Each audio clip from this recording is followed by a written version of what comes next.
അങ്ങനെ 45 മിനിറ്റ്സ് കൊണ്ട് ഞങ്ങൾ ഗ്ലെൻ ബ്രൂക്കിലെത്തി. പറഞ്ഞ പോലെ തന്നെ നല്ല സ്ഥലമാണ്. അടുത്തായിട്ട് ഒരു കിഡ്സ് പാർക്കൊക്കെ ഉണ്ട്. ChatGPT പറഞ്ഞതനുസരിച്ച് ഇവിടുത്തെ പൈസ് ഭയങ്കര ഫേമസ് ആണ്. എന്നാൽ അത് തന്നെ കഴിക്കാമെന്നോർത്ത് ഓരോ ഷോപ്പും ഇങ്ങനെ കയറി നോക്കുവാണ്. അങ്ങനെ അവസാനം അത് കിട്ടി കേട്ടോ. ഷ്രെഡഡ് ചിക്കനും മിക്സഡ് വെജിറ്റബിൾസും ഒക്കെ വെച്ച് ഓവനിൽ ബേക്ക് ചെയ്തെടുത്ത ഒരു ഫ്ലേക്കിയർ ടെക്സ്ചറുള്ള സംഭവമാണ്. ഏതാണ്ട് പപ്സ് കഴിക്കുന്ന പോലുണ്ട്.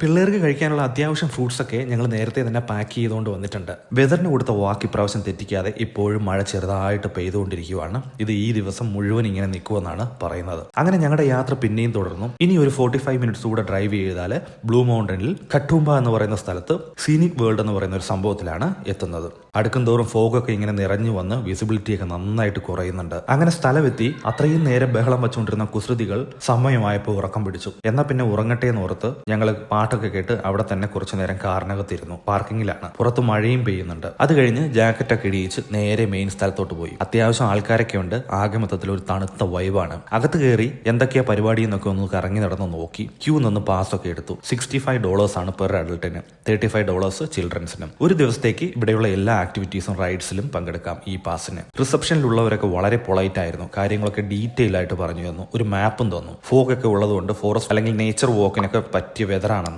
എന്നാൽ റൈഡ്സിന് വിസിബിലിറ്റി കുറവായിരിക്കുമെന്നും പറഞ്ഞു. അങ്ങനെ ഞങ്ങൾ ആദ്യത്തെ റൈഡിൽ കയറാൻ ക്യൂ നിൽക്കുവാണേ. ഇനിയുള്ള വിശേഷങ്ങൾ അടുത്ത വീഡിയോയിൽ പറയാവേ. Stay tuned.